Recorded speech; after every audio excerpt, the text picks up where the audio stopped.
Je sais pas si tu savais, mais en septembre 2021, Cardano c'était la troisième plus grosse crypto-monnaie, juste derrière Bitcoin et Ethereum.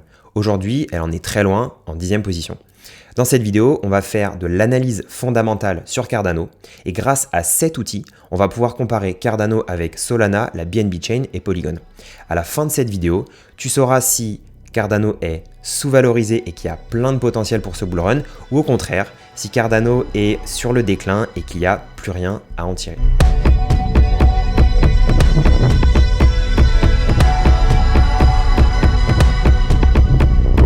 Bienvenue sur CoinStation, moi c'est Léo et je ne suis pas conseiller financier.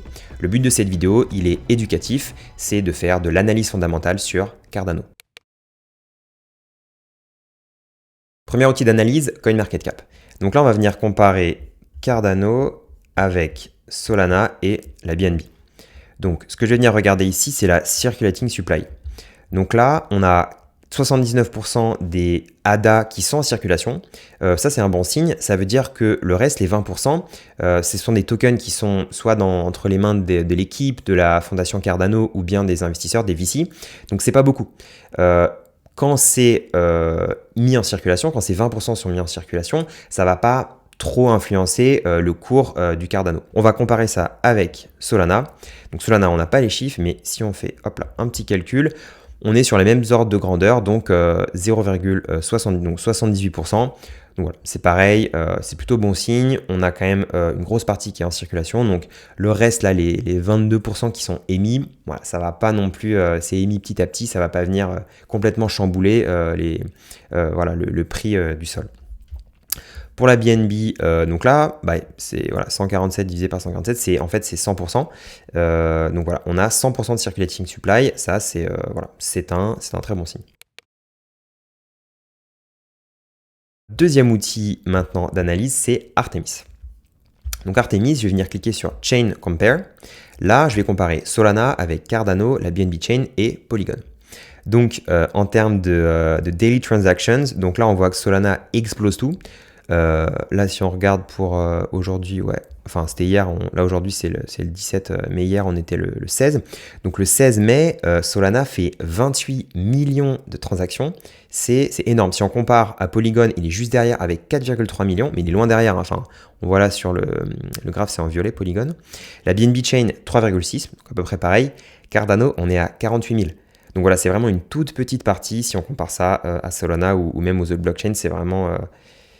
c'est 100 fois moins que Polygon. C'est quand même ouf. C'est même pas 10 fois moins, parce que 10 fois moins, on serait à 400 000. C'est 100 fois moins que Polygon. Par rapport aux adresses actives, donc là, la même chose. On est à... Il y a quand même... c'est à peu près pareil, Solana, Polygon et la BNB en termes d'adresses actives. On est à peu près à 1 million. Cardano est très très loin en dessous avec 33 000. Troisième outil, developerreport.com. On va venir scroller un peu, hop, et on va venir sur le top écosystème Monthly Active Developers. Donc, le plus gros écosystème, c'est Ethereum. En deuxième, Polkadot. En troisième, Polygon. Donc, Polygon, il est mieux placé en fait que Solana, la BNB Chain ou Cardano. Et on voit que donc, le nombre de full-time développeurs, c'est quasiment 800. Et le nombre total de développeurs pour Polygon, c'est presque 3000. Ensuite, la BNB Chain, c'est pas loin, on est à 500 et 1650.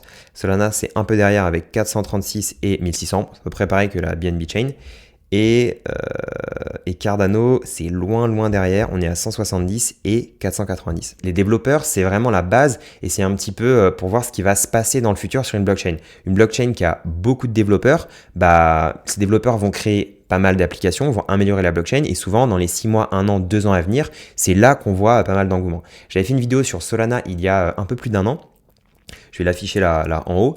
Et d'ailleurs, dans cette vidéo, je disais, en fait, Solana, c'était juste après la chute de FTX. Ok, le prix est très très bas, mais il y a quand même pas mal d'activités des développeurs. Et on le voit aujourd'hui, il y a eu pas mal de choses qui ont été mises en place. Ils ont mis en place de l'account abstraction sur Solana. Bon, aujourd'hui, il y a pas mal de meme coins qui sont en train de se créer sur Solana qui créent pas mal de hype. Mais globalement, ils ont lancé aussi leur Sagaphone, leur smartphone sur Solana. Donc globalement, en fait...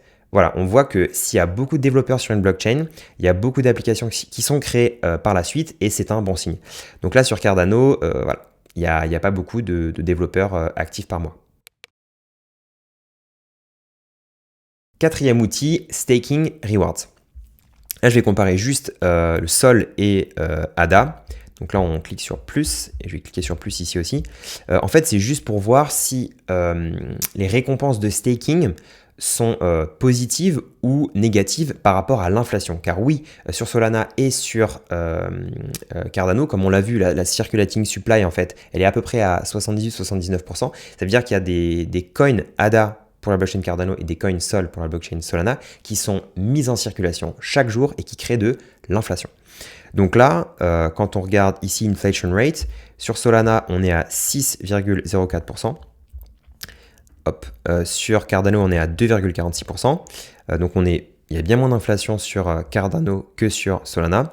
Mais vu que le staking, on est à 6,92% sur Solana, on est à peu près à 1% quand même de positif quand on stake ses sols, malgré le fait qu'il y ait clé de l'inflation sur Solana. Et sur Cardano, on est à plus 3,13. On est à peu près à 0,5% de staking rewards en réalité quand on prend l'inflation en compte. Cinquième outil, DappRadar. Donc là, on va venir cliquer sur Ranking et All Rankings et on va venir voir les meilleurs dApps sur chaque blockchain. Donc, on va commencer par Cardano. Hop là. Donc, voilà, les 30 derniers jours. Donc, la plus grosse dApp sur Cardano, c'est MinSwap. Donc, c'est un équivalent de Uniswap. Et on a 18 000 wallets actifs sur les 30 derniers jours. C'est peu. Mais par contre, on a quand même 222 millions de volume, donc ça veut dire que il y a un petit nombre d'utilisateurs qui fait pas mal de volume sur MinSwap. Donc ça veut probablement dire que c'est les whales sur Cardano qui utilisent cet exchange décentralisé. Ensuite, sur Solana, hop là. Donc Solana, la plus grosse dApp, c'est Raydium, avec 2 millions de wallets actifs sur les 30 derniers jours, c'est beaucoup. Et que 4 millions de volume. Donc là, je ne sais pas s'il y a eu un bug ou quoi, mais ça voudrait dire que chaque personne fait uniquement, enfin chaque wallet fait uniquement 2 $ de transactions par mois, ce qui me semble très très peu. Donc il y a peut-être eu un bug. Mais en tout cas, sur Jupiter Exchange, qui a à peu près le même nombre d'utilisateurs, on est à 639 millions de volume, ce qui me semble beaucoup plus probable. Et ensuite, en troisième position, Magic Eden, donc c'est une plateforme de NFT. Donc sur Solana, on a de la DeFi et des NFT. Ensuite, on va voir la BNB Chain. Hop là. Donc, les plus grosses dApps sur la BNB Chain, c'est TinyTap. TinyTap, c'est un jeu éducatif, si je ne me trompe pas. Donc, il y a quand même pas mal d'utilisateurs actifs, 670 000, mais il n'y a pas de volume. Donc, je pense que c'est juste des signatures qui sont effectuées et il n'y a pas de valeur qui est échangée. Ensuite, les deux autres plus grosses dApps, donc il y a MoveStake, qui est probablement un exchange, je ne connais pas, et PancakeSwap, très bien connu. Donc là, on est à presque un peu plus de 500 000 utilisateurs actifs, et on est à quasiment 10 milliards de volume, donc ça, c'est énorme. Donc c'est un protocole DeFi qui est très, très utilisé. Ensuite, dernière chain, Polygon. Polygon, c'est un peu spécifique parce que les plus grosses dApps, en fait, c'est pas de la DeFi et c'est pas des NFT. Donc Matrix, c'est un jeu. Donc là, c'est ouf parce qu'on a quand même 2 millions de wallets actifs sur Matrix, qui est un jeu. Donc pareil, pas de volume, je pense que c'est juste des transactions à signer. Mais voilà, on a quand même beaucoup de wallets actifs sur Matrix. Et le deuxième, c'est Galaxy. Donc c'est, on va dire, une plateforme d'engagement. C'est, on va dire, un peu SocialFi, etc. Avec aussi 821 000 wallets actifs. Et voilà, il y a peu de volume parce que c'est pas des choses qui ont beaucoup de valeur sur Galaxy. Voilà pour les dApps. Sixième outil, DeFi Llama. Donc là, on va plonger dans la DeFi sur ces différentes blockchains. Donc, on va commencer par la BSC Solana. Donc la BSC, on a 6 milliards de TVL. Donc voilà, si on compare avec Ethereum, qui est la blockchain avec le plus de TVL, sur Ethereum, on est à 54 milliards. La BSC, 6 milliards. Sur Solana, on est à 4,6 milliards. Ensuite, sur Polygon, on est quasiment à 1 milliard. Et si on regarde Cardano, on est à 271 millions. Septième outil d'analyse, c'est CryptoSlam. Là, on va voir les stats des NFT pour chaque blockchain. Donc, je clique sur Ranking, ensuite Blockchain Rankings. Et donc là, c'est le nombre en fait de ventes cumulées pour chaque blockchain. Donc, Ethereum, c'est en 1. Solana, c'est en 2 avec 5 milliards de ventes, c'est quand même énorme. Là, c'est drôle parce que Bitcoin n'était pas du tout là il y a quelques mois. Mais là, en fait, avec les ordinals, etc., et les NFT sur Bitcoin, ben voilà, Bitcoin est en 4e position. C'est assez ouf. Mais bon, c'est pas ce qui nous intéresse là. Polygon, c'est en 5e position avec 1,5 milliard de ventes. Cardano en 8e avec 646 millions. Et la BNB est assez loin derrière. Donc là, pour le coup, voilà, c'est plutôt la BNB qui pêche. Donc, ah oui, c'est important de regarder aussi sur les 30 derniers jours, parce qu'il peut y avoir des... Ouais, ça nous donne un peu une tendance, en fait. Si sur les 30 derniers jours, c'est en dessous du all-time, bah, ça veut dire que la tendance est, voilà, est plutôt à décroître. Si par contre, sur les 30 derniers jours, on est au-dessus du all-time, ça veut dire que la tendance est plutôt croissante. Donc, par exemple, pour Bitcoin, en fait, on voit que ouais, c'est ouf, ça dépasse Ethereum en termes de nombre en termes de volume de vente de NFT. Donc Solana, là, sur les 30 derniers jours, c'est en 3e position par rapport au all-time. Ouais, bon, en gros, Bitcoin est passé devant, mais bon, voilà. Polygon, c'est en 4e position. Et Cardano, c'est en 11e. Et la BNB a dépassé Cardano. Donc ça veut dire que là, en fait, voilà, sur les 30 derniers jours, bah, Cardano prend du retard. Et Solana, Polygon sont à peu près stables. Et la BNB remonte. Pour conclure et savoir si Cardano est sous-valorisé ou survalorisé, je vais revenir sur 5 stats et je vais comparer Cardano avec Polygon. La première, c'est la market cap. Donc je vais prendre coinmarketcap.com. Cardano est en 10e position avec 17 milliards de market cap. Polygon est en 18e position avec 7 milliards de market cap. Donc là, on pourrait se dire, ok, bah du coup, Cardano doit avoir beaucoup plus de développeurs, beaucoup plus de transactions, un écosystème voilà, beaucoup plus riche que Polygon. Mais c'est tout le contraire. Donc là, on reprend Artemis, les daily transactions, donc le nombre de transactions par jour au 16 mai 2024, Cardano avait presque 100 fois moins de transactions que sur Polygon. Cardano 48 000 et Polygon 4,3 millions.